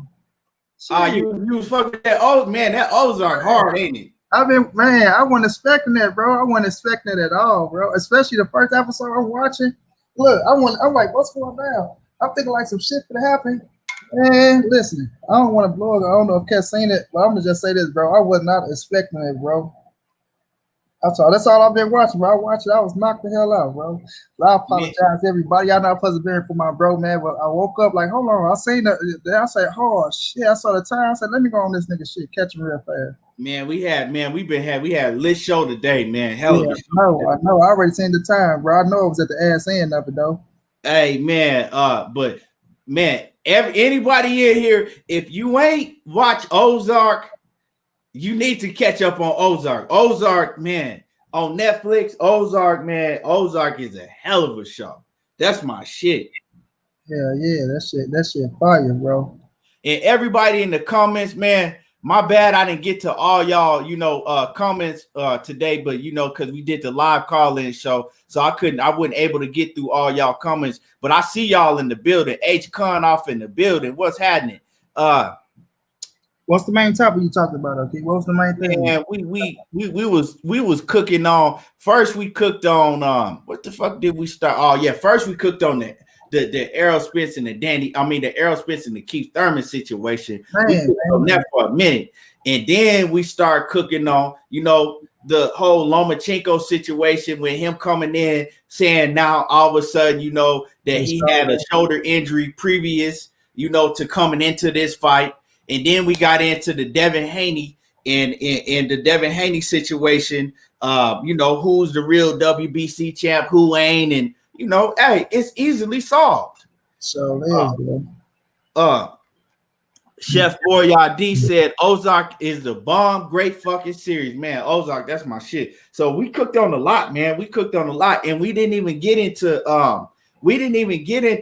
you know what I want to cook about on the Tank Davis situation. But man, I like how Tank, man. I've been watching. I like how Tank is looking. I like everything that's going on over there with Tank. But we'll just say that. We'll say that for me and you. We could cook on that tomorrow. okay. But right now, so you know, let me get your thoughts, Money, on the situation with Teofimo Lopez and Devin Haney, man. It's like you got half of the people saying that Devin Haney's the real WBC champ. You got the other half saying that Teofimo Lopez is the undisputed and he's the real WBC champ because Devin Haney got a fake belt and he ain't beat nobody. And we got all this controversy surrounding this fight. But then you got you know, rumors that Teofimo Lopez, he gonna wash his hands with the 135-pound division and move up. We got all type of shit going on. So what you know what's going on and what's being said. What's your take on this whole situation? I'm gonna say this, man. Tio, you the dog at 135, man. You like you the king right now at 135. You feel me? You saying you can still make 135. You know what I mean? You saying you want to go up for Jose Ramirez and Josh Taylor, like you said, Keith. You're not getting that fight, bro. Bob Arum not like, even though you know, Ramirez is on that side, to me, he's not going to beat Josh Taylor. This is me neither. Josh Taylor gonna whoop his ass. Gonna whoop his ass. And after that, they just like you feel like you've been at 135 for a minute, they've been at 140 for a minute. They know where the money at. They know the money at 147. They not gonna make no money with Tio like that. You know what I'm saying? Like, don't get me wrong, Tio. You made your name, you did something, but your fights are at 135 right now. You know what I mean? It's like you go to 140, you're gonna be fighting for vacant titles. You know what I'm saying? And once you go there, who at 140 right now? After they leave, who gonna be at 140? That's gonna be a big fight for you. You ain't really got a money fight at 140. So you got a money fight right there at 135 with Devin. You got a money fight with Tank, and even with Ryan Garcia. You know what I mean? But I'm not telling you to stay at 135 for all those fights, but at least one or two, you saying you can make the weight. You know what I'm saying? You saying you can make the weight. You took out the big dog of the division. That's a fact. You know what I'm saying? That's a fact. But it put you on top as the king. Why would you leave and you running the division right now? I understand you can go do big. I mean, you can go up and do this and do that, become, you know, make more history. But right now, you got to fight right there with Devin Haney. Like you say, Keith, it's easy to figure out who's the WBC champion. Just go up there and bang it out. Bang it out. Money, real quick, man. Everybody that's in the building, hit my like button. Hit the like button. It ain't no reason you should be in the building right now if you ain't punched that like button. Hit the like button. It only take you 1 second. It don't matter if you on Facebook. It don't matter if you on YouTube. Hit the like button. And then go subscribe to my man, Money Brown TV. That's it. Take 4 seconds out your day to do those two things. Right. Now, go ahead, Money. But yeah, man, like you got the money fight right there with Devin Haney, even with Tank, bro. But with that WBC shit, I'm not a fan of the franchise at all. So I think Devin is the real WBC champ. I think Devin is the real WBC champ. If I'm T.O., and I think T.O. feeling himself, that's why he came out and said he wanted to fight Devin Haney. Like, damn, I know they're going to be talking about this undisputed shit, but you made history, bro. You made history, you know what I mean? So at the end of the day, I'd rather see you fight Devin Haney right now than going up trying to force a fight with the winner of Josh Taylor and Jose Ramirez. Like my bro Keith said, knowing these dudes is on the way to 147 for Terrence Bud Crawford. You know what I'm saying? They not going to stop and say, okay, I'll fight Teofimo over Terrence Bud Crawford. Even though T.O., you hot, but you coming up. Bud Crawford is already made at 147. He got his buzz going up there. They knowing there's money fights for them. With you'll be at 140 lingering around winning vacant titles. You'll be making history. Don't get me wrong. You got a buzz. You Lopez now, the man that took out Lomachenko. You do got a buzz now. So people will build a fight to fight you at 140 if Devin them don't come up. But I just feel like you should fight Devin Haney right now while it's hot and cooking. These young fighters is proving a point to where now when we saying, oh, they need to wait for experience, this, that, and the third, that shit going out the window. These young fighters proving a point that they hot right now, and you know what I'm saying? Let's make it happen now. And I think it's a big fight, even though Bob not gonna put it on pay-per-view. You know what I'm saying? It's still a big fight, and you boys can make some money off of it. You know what I'm saying? So I just feel like the solve that problem, like you say, Keith, to solve that problem, get in there, bang it out. It's ready. Y'all on the same side of the street with the zone and Top Rank. They've been doing business back and forth, so it ain't that hard to get made. Let's see it, man. Let's see it. Yeah, man. That's it. It's easy to solve that problem. Let's see it. Now, this is what I gotta say in H Con. I appreciate you, homie. I appreciate you. This is what I gotta say about the the duck situation, because a lot of people like, oh well, if T.O. don't fight Devin Haney, he ducking. This is what I gotta say about that situation. Now, if Teofimo Lopez, right, if he moves up to 140 and he is able to fight the winner between Ramirez and Josh Taylor, which I don't see happening, but if that does happen, cool. It ain't no duck because he moved up to get smoke against the undisputed at 140. Mm-hmm. So we can't say it's a duck, right? If that happens, but if he just move up, you know what I'm saying, to 140 and that fight's not there, and he just move up just to move up when you still got Devin Haney down there, well, I think that he should move up, right?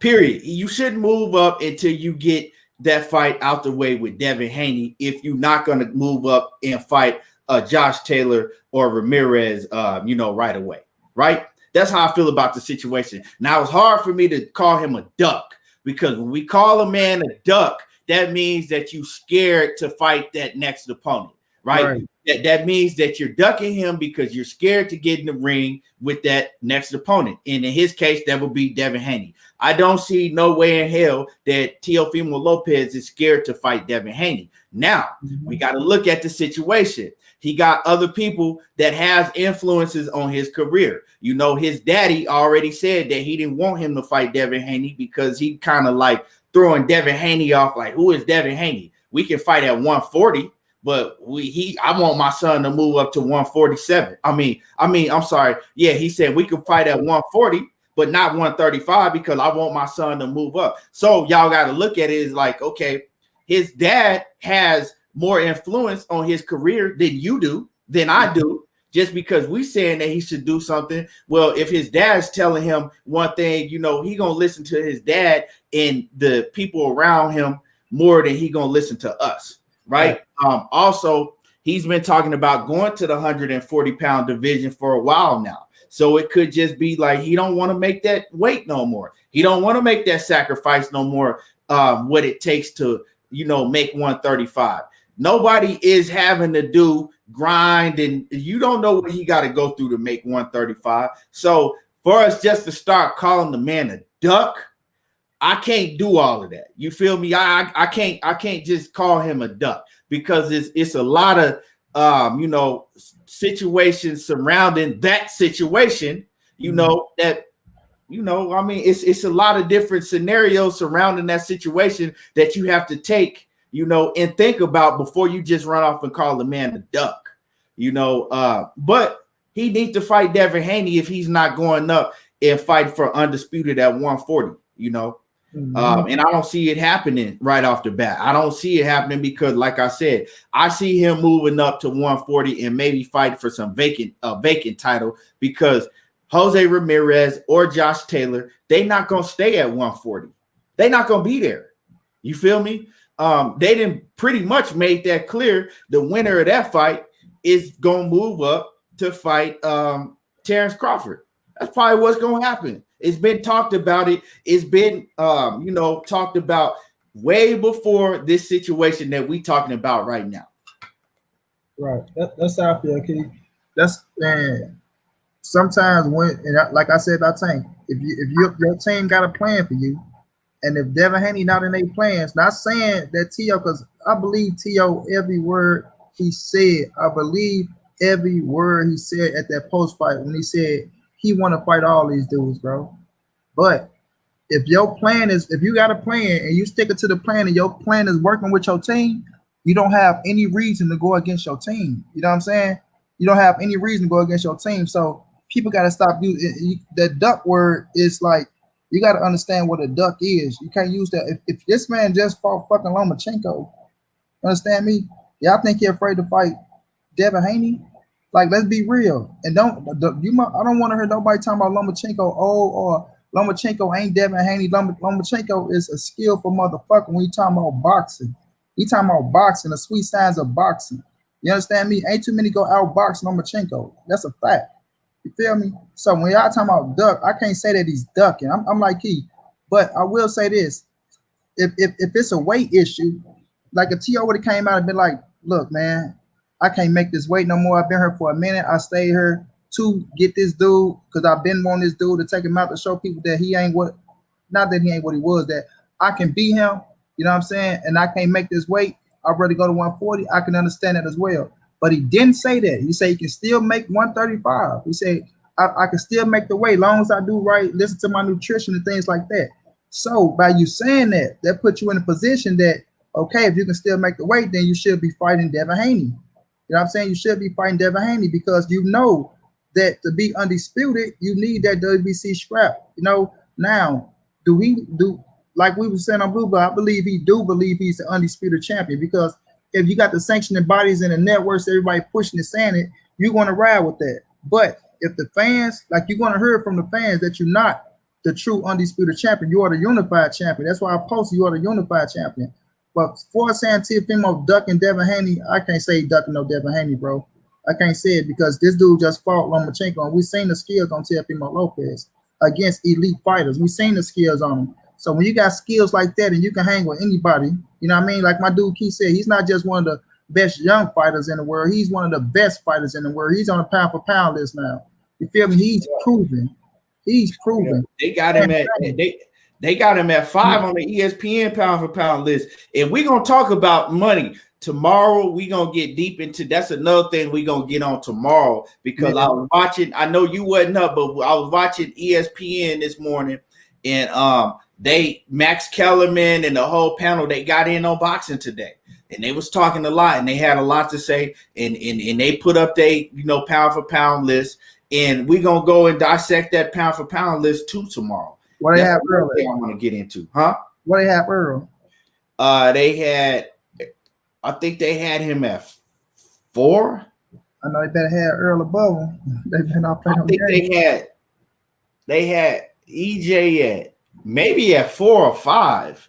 He was either. I think he was at 4 though. Maybe you know what I'm saying. I got to go back and look. Okay. But they did have Teofimo in there. They had Teofimo in the top 5. They had Canelo at 1. Okay. They had Inoue at number 2. They crazy.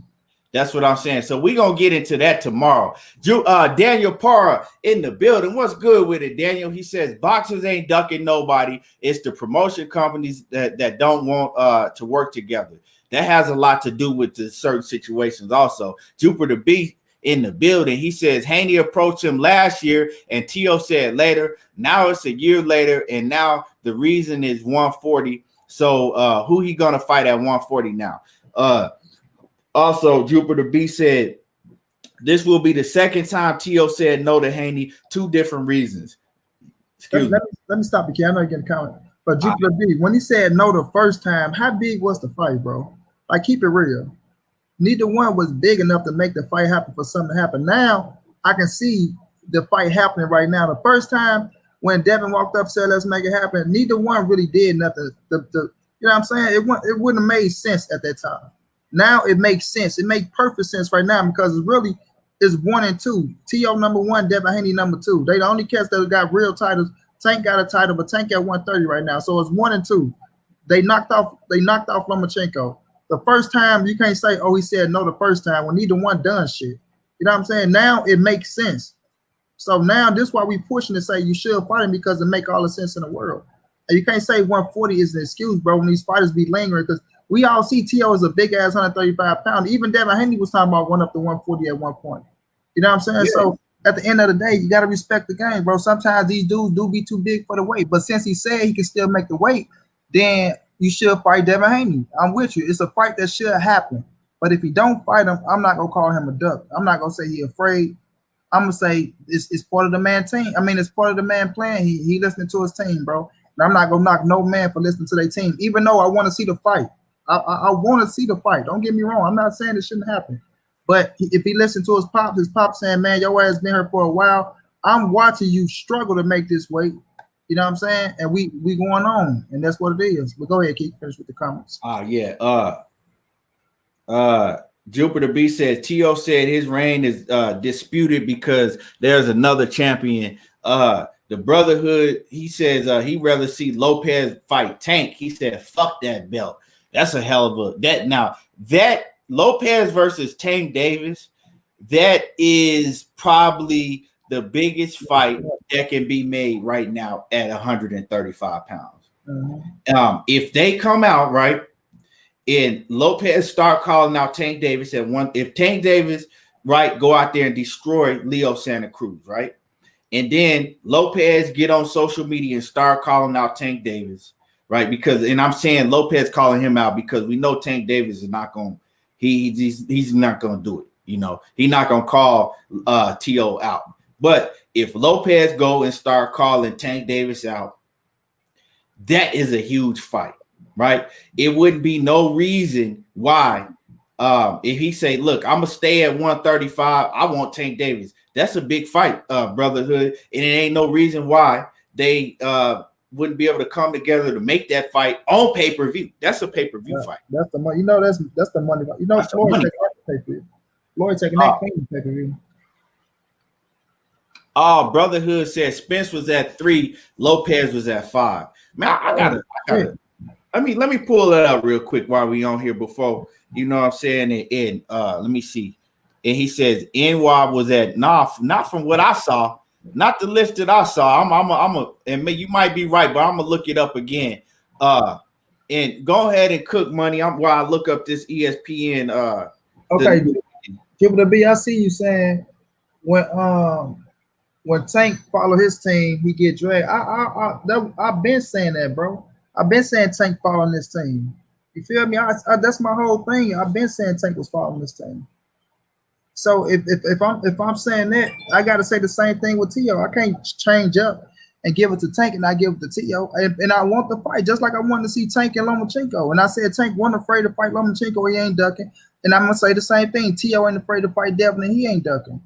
That's how I get down. When you listen to your team, bro, and if your team got a plan for you and the plan is working and it's taking you to the heights that you want to get to, you're not going to straggle off course. You're not going to say, you know what, I'm going to put these plans on hold and let's go do this. Nah, you got to listen because your team going to be like, come on, man, follow the fucking game plan. We got a game plan. Let's keep it pushing.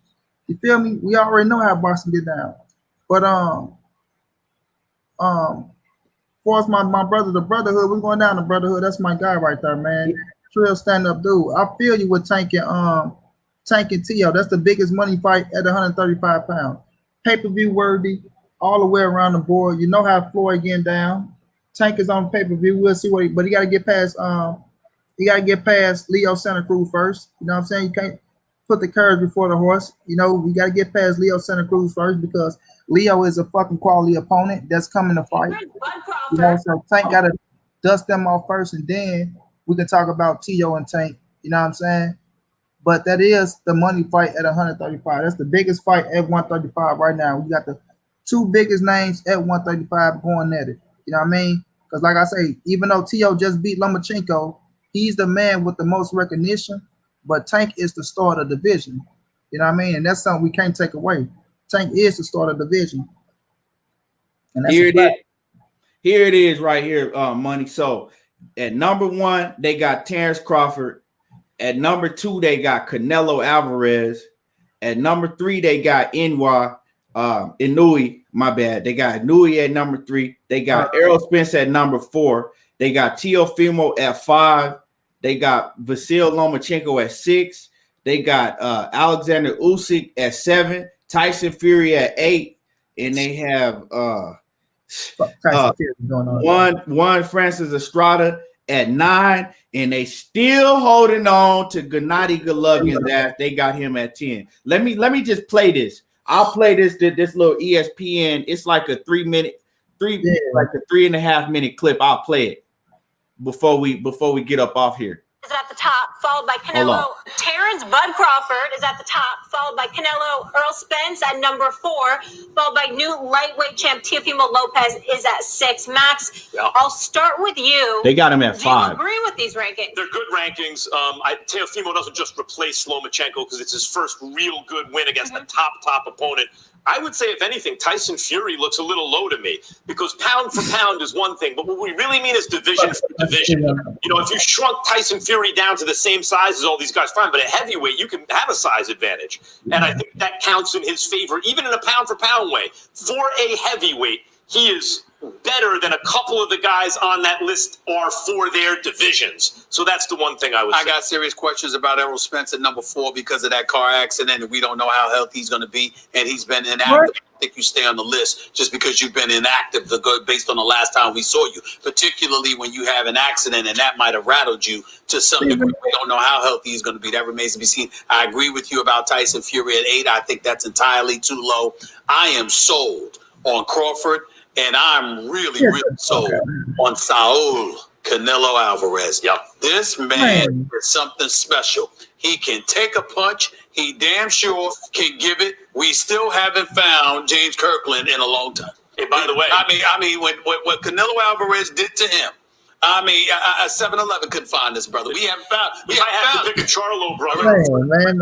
And also, Tank Davis is fighting Leo Santa Cruz coming up. Gervonta Davis, If Gervonta Davis beats Leo Santa Cruz convincingly, he probably. I will tell you this. The twins, we got to give them the Charlo twins. We got to give them some love. They have not been as respected as they should be. These are both champions. You got to get them on that list as well because they're special. Can I ask you this? Can Loma work his way back into the top 5? Like, what fight would that take? Here's the thing about Lomachenko. He's really not a lightweight. He's a featherweight, junior lightweight. And he was struggling by his standards against top lightweights, but still winning. Mateo's not just a good fighter. He's better than that. And he had the size advantage. I think if Lomachenko fights at 130, he could quickly reestablish himself among the elite of the elite. Nobody at 130 or 135, I think, would beat him. Well, Gervonta's there. Let's see how, Loma and Gervonta. Yeah, they go. Well, that's something special. Let's just take a second because we have about a minute left. We never get to talk about boxing. What are you most excited about right now, Max? Obviously, you're the face of boxing. Not about boxing. There's so much going on. I hope that that Errol Spence is what he was before the accident. If he wins his fight against Garcia and advances, I would love to see the PBC stop ignoring Terrence Crawford. Sean Porter's not ignoring him. Terrence Crawford's name is in Sean Porter's mouth because he's a real champion with real heart. I don't want to hear Errol Spence talk about, well, I can make money over here. It's a business. I want to see Errol Spence and Terrence Crawford put aside any promotional and network issues and get in that damn ring. Absolutely correct. That's the fight we all want to see. And one more fight. Saturday, we talked about it. We had both the guys on UFC 254. So I'm on Max Kellerman ass, man. Money. We money. We got to get into this. We got to cook on that tomorrow. You know, right now we got to head over to Blue Blood. Say that, Key. Say that. I'm gonna say we gonna cook everybody. We gonna cook on Max Kellerman and Stephen A. Smith. We gonna get into this whole pound for pound list tomorrow. We got to cook on that because I already know money. He licking at his chops. He wanna get into this bad. But we gonna say this for tomorrow. I appreciate everybody for tuning in. Hit the like button. Hit my like button. Subscribe to the channel on YouTube if you're not a subscriber already. Go subscribe to Everything Boxing and Sports. Then go subscribe to Money Brown TV. Right? Money, before we get up out of here, what's your closing words? Man, I appreciate y'all, man. My bad, Keith, for being late. Like I said, I was over here knocked out, man. I blame you for that Ozark show, though. But I will be here early tomorrow, man. We will be on time, man.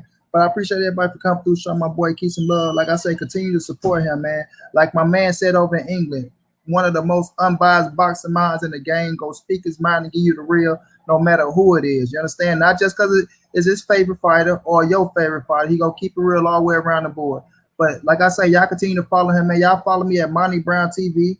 And y'all follow me on Instagram at Monty_the writer. You understand? We do great work over there as well. We stream fights every Saturday, you know, so we be going up, man. But it's all love, man. We will be back tomorrow to give y'all a great show. Like my bro said, the show was great today. I'm gonna go back, watch the replay.